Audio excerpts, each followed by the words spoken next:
All right, YouTube, welcome to our live tour of Lickety Split. People have been asking for an in-depth walkthrough, so let's do it. $2 Catamaran. I'm going to start up here on the bow. So you can see we just installed these stanchions. They're quite solid, but you can see the stanchion connection to the base needs some tape in there or something to make it a little more solid, but the base is awesome. Up here, we have this fun system, which used to hold a spinnaker. We don't really want to run a spinnaker ever, and so we'll probably use it for our anchor bridle, which will run through one of these on each side. Here's one of our hatches. These are a concern for our trip down the coast because the mechanism for holding them is just this rope. And if they open up, we would take in a lot of water real quick. So you got 4 of these bad boys. You can see the wood's rotting out. And we're gonna have to eventually replace all that. Let's hop on board. We got this fun net here. I'm about to trust it. Good stuff. So it's on a T-track. And then we got these little lines all the way around. And this I-beam, which is the main structural component up here to hold the front of the boat. I hope I'm audible. It's a little windy today at the marina. Here's another one of those hatches. And down there you can see we've installed 2 stanchions, but we still have 2 to go. So we have this built in epoxy. But we're gonna have to install that stuff. Here's the cursed anchor locker, which we have been able to figure out how to drain. So that's good, but this wood is rotted out. A lot of work to be done there. As you can see, drainage is right there.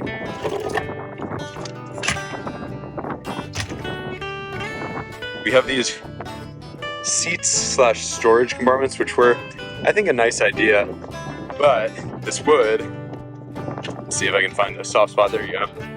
This wood's got some give, and this was full of wasps' nests when we got the boat. Now it's not, but pretty nasty in there. The wood's real cracked. It's a good idea for seating and maybe some storage. There were some lights here too. However, we're not going to really use it. You can see we've got the new polycarbonate windows on. I'm gonna have to jimmy them just a bit because they're not lining up totally perfectly. But they still have a little protective coating on. Here's our mast, bounder spar. All the experts we've had look at it have been pretty impressed with how this is looking and holding up. 06. So, you know, a solid 20 years on this bad boy. But she's real solid, you know, all that time in fresh water. It's definitely good to her.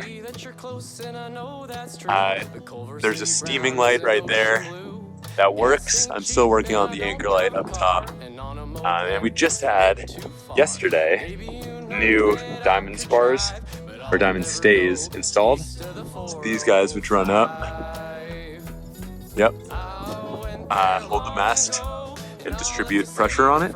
Happy about those. Halyards, you can see they enter the mast here, and here. They run down through these pulleys, which are also mast stepped, I think is the term. And they run right down through these pulleys under our solar panel to a winch setup back there that we'll get to in just a moment. We're thinking about replacing this, but I think the metal actually is looking okay. Let's continue. This guy stops us from totally destroying our rigging if the boom swings one way or the other. We're sailing downwind especially. Just kind of slows the rotation. We'll probably replace this before we go. And we got this bang. Also, new equipment here would be nice. We'll get to that. On this side, we have these guys, which are for reefing. So these reefing lines run up and into the boom, and they run back of the boat through there, but also right here, and back to winches under this funny solar panel array, which we'll get to. So in theory, you can work all the halyards and reef the mains back for the cockpit. We also have lazy jacks. Here's one of them, just tied up in here, but they raise up together and catch the sail, which is pretty sweet. Let's head on back. Another new window. This solar panel was here when we got the boat. I think it's 125 watts, if I remember correctly. We've got one of our center boards here. I'll lift it real quick so you can see what it looks like. Pretty cool. It can drop on either side, and there's this system of holes. Pretty solid, and they've worked for us so far. Headed further back, let's get a quick look at this other panel. So here it is. There's one panel that came with the boat. This is a smaller, older one, and I'm testing out this newer, bigger one here, which I have running actually into our lithium-ion power station. Not a ton of direct sun right now, and it's a little overcast, but we're pulling 28 watts, I want to say, which would take 13 hours to charge this big guy because it's 1,000 watt hours. So yeah, we'll probably have more solar installed there eventually. We generally, when we fly the jib, use these guys, which is a challenge, these blocks, just because the solar panels can be in the way. There's also a set towards the edge here, right by this stanchion. Yeah, we've had more success with this block, but we're gonna try both, upwind and downwind, and see what we like. Let's head on back. So, this bimini here, I would love to put solar on top of it, but it's just got a tiny bit of give to it, and that makes me a little bit nervous. Got this wind prop generating electricity right now, not a whole lot of it, and then stays. They split down and tuck in back of the boat. Let's go look at the back of the boat for a second. So, first close-up look at our steering system. We got these two rudders here, similar system. They go up and down. They're mostly out of the water right now, but you can lower them by just pulling this out. And they're coupled by an aluminum pole, so I'm moving them here. It's all relatively well thought out. These are real solid, all this. The only thing that's not so solid, as you can see, is this wood, which, I mean, holds a lot of pressure but doesn't look great. And then these are a little loose, so we might tighten those. That's definitely on our mind. Here's the name of the boat, Give Split, Redwood City. Continue. This tour is going to take forever, huh? So many things to think about. We got hatches back here. Got our 15 horsepower outboard. This is one of the things we're going to be working on this weekend, because when they installed it for us in Stockton, I asked, are you sure this transom can support that much weight? And it may not be clear on video, but there's a good little bend to here. And the scary part is that when this moves, the whole transom shakes. Cannot have that. So we're thinking about a couple of options. One, running a reinforcement all the way across. Two, relocating to a spot closer to where the transom is more solid, like this. And we're certainly going to put a backing plate on. I can't believe they didn't, but putting on a backing plate seems like a good idea. Another option for us, if it fits, would be to mount it sort of like this one's mounted, which is on these very cool, get this out of here, this crazy motor mount system. So if I drop my phone in the water here, that would be too bad. So yeah, this guy runs on this pulley normally, made out of aluminum, and can hoist and lower an outboard right down into the water, which is pretty cool. They're originally controlled right here. These Yamaha guys, but like mounted on, you know, just a standard like Home Depot bracket. So we've been counseled to switch that up, and we will. The batteries for the outboards were stored in here. Now we just have random boat detritus, and the wood has rotted out, as you can see. Same thing over here. This wood's nice and rotten. Will need to be fixed. We got a swim ladder, and I think that's about it back here. Now we'll go in, which is kind of a war zone. Maybe we'll do this as a part 2. I guess last thing, this is where a big fuel tank used to be. Now it's empty space. Probably put some smaller fuel tanks in there for easier access. Open these bad boys up. I've mounted our VHF and chart plotter here. They're about 2011 vintage, and they work. I'll flip them on in a minute.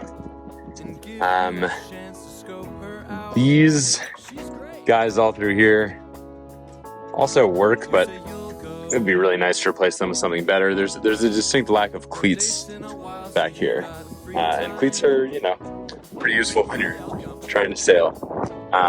These winches are in good shape, which is cool, and we got big winches on the sides too. Yeah, lots of good winch action. The solar panels are sometimes in the way, so we gotta figure that out. This guy doesn't run. Let's see. I tried to change this solenoid myself, but for whatever reason, when I got it, the guy was able to jump it, and I hooked it up to these harnesses, and it never even came close to starting. So, if anybody wants a 25-year-old semi-functional outboard, it's all yours. Yeah, let's hop inside, shall we? It's a bit of a mess because I'm in the middle of a number of projects, but we pulled a table out from right here, and we have a replacement ready to go. This is a big bed space. You can see all our sorted gear is a mess right now, but it sleeps 2 pretty comfortably, which is cool. There's our Starlink. Oh, did I mention? So I mounted Starlink there, and we ran the cord in. You can see it right there now.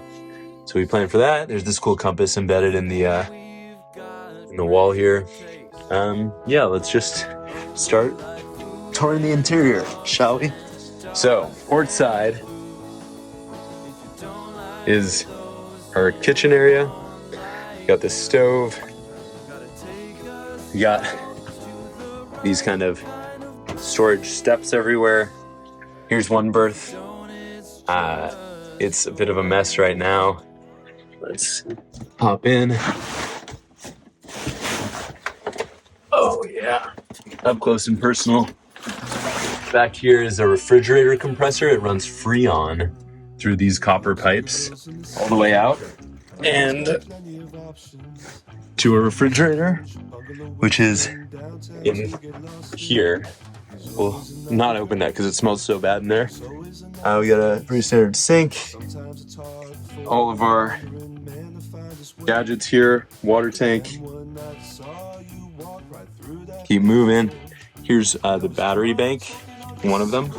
So solar panel plugs in here. This charges these batteries, which are wired in parallel to a bigger battery on the other side of the boat that we'll look at.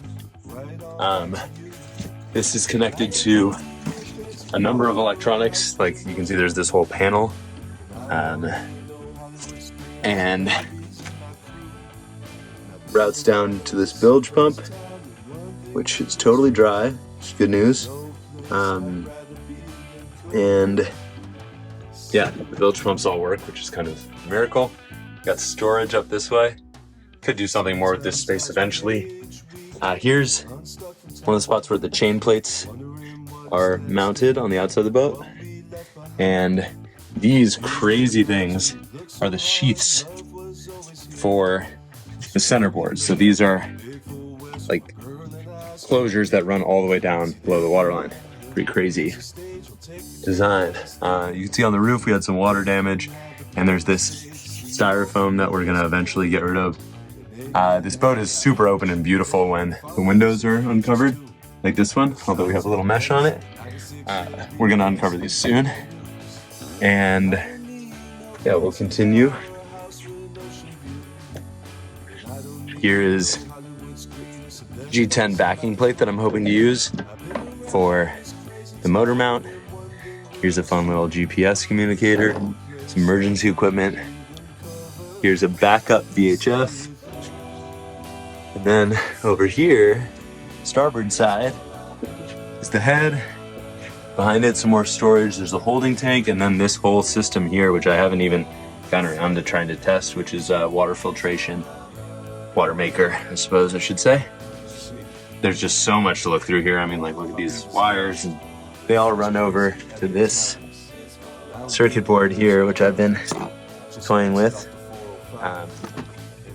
And then there's another big AGM battery on this side, on this side.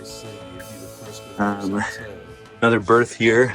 This was kind of the one that was set up. Not too shabby. I've slept in here on a couple occasions, and I've started wiring a couple things myself just to make sure we have some electronics working. So I wired this to our battery here, which is solar powered in parallel with the other ones. This runs up here, and yeah, let's see what's going on in VHF today. Cool. It also runs out to these guys. Not sure if I have them switched on. I think I do. Let's see. Yeah. So this will be, it's kind of hard to see, but chart plotter, another VHF, which are wired all the way up to an antenna all the way at the top of the mast. So we've gotten really good reception there. There's also a backup antenna right here. Don't know really much about that at this point. One curious thing is the Starlink location. It has some clearance here, but not maybe enough. And so I could see us eventually replacing the propeller with that. This thing also could be a lot more solid. I've been wondering about drainage here. I mean, there's this drainage hole, and then there are a couple more that outlet to just, open wood. That wood's rotting too, by the way. When we get shore power, it runs into one of these cubbies here. There's some old instrument gauges here that I've never been able to successfully do anything with, but I've been curious about for sure. And yeah, that's lickety split. Trying to think what else I could speak to. Oh yeah, how about how we sail it? So here is the main sheet, and it runs on this T-track with travelers on each side. It's, right where you want to be when you're standing here. And the idea, I think, was steer with this very DIY rig here, and then you can reach to the motor, you can see your instruments, and you run your main right here. Then you can deal with halyards over here as needed, and fly the jib or some reefing on this side. It's it's relatively user friendly, but definitely needs a little bit of help. With that, I think we'll conclude the first round of the tour of the boat. As you can see, she's totally a work in progress. A lot of exciting projects going on, and we're just starting a whole weekend of work. So hopefully there will be more progress to share soon. Anyway, this was a video by me, Terry, and over and out. $2 Catamaran.